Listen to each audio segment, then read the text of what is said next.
آج میں آپ کو ایک زبردست سنسنی خیز اور حیرت انگیز سبق آموز کہانی سنانے جا رہا ہوں۔ کہانی کا نام ہے ننھا ہاتھی اور جادوئی تالاب۔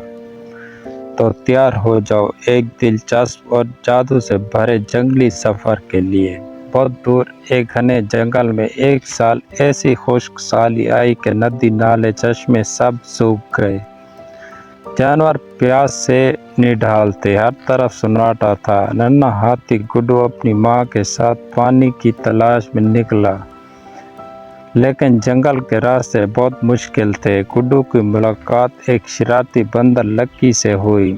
بندر ہنستے ہوئے بولا، ارے گڈو، تو ابھی سے تھک گیا ہے، جادوئی تالاب تک جانا آسان کام نہیں۔ گڈو نے کچھ نہ کہا، سر جھکائے اور خاموشی سے آگے بڑھ گیا۔ جیسے جیسے گڈو اور اس کی ماں آگے بڑھے، جنگل اور گہرا ہوتا گیا۔ درختوں سے سرسراہٹ کی آوازیں، کہیں دھند، کہیں چھپتی آنکھیں۔ گڈو کا دل زور زور سے دھڑکنے لگا۔ کیا واقعی یہاں کوئی جادو ہے؟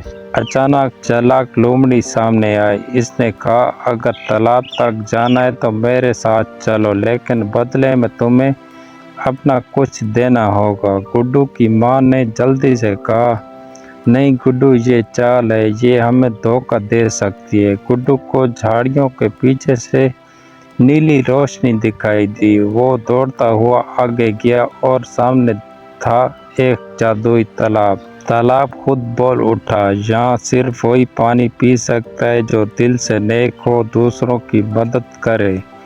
تالاب کے قریب چند کمزور اور پیاسے جانور پڑے تھے، ایک گلہری، ایک زخمی پرندہ اور ایک پیاسی ہرن۔ گڈو نے اپنے کان میں تالاب سے پانی بھرا اور ان سب کو پانی پلایا۔ اس نے پہلے دوسروں کی مدد کی، خود بعد میں پیا۔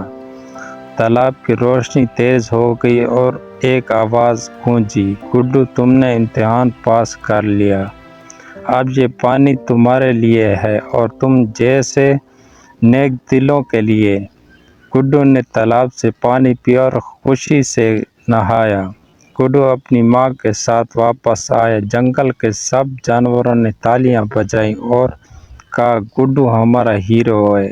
اور سب نے یہ سبق یاد رکھا، جو دوسروں کی مدد کرتا ہے، قدرت اس کی مدد ضرور کرتی ہے۔ تو پیارے بچوں، اگر آپ کو یہ کہانی اچھی لگی ہو تو ویڈیو کو لائک کریں، چینل کو سبسکرائب کریں اور دوسروں کے ساتھ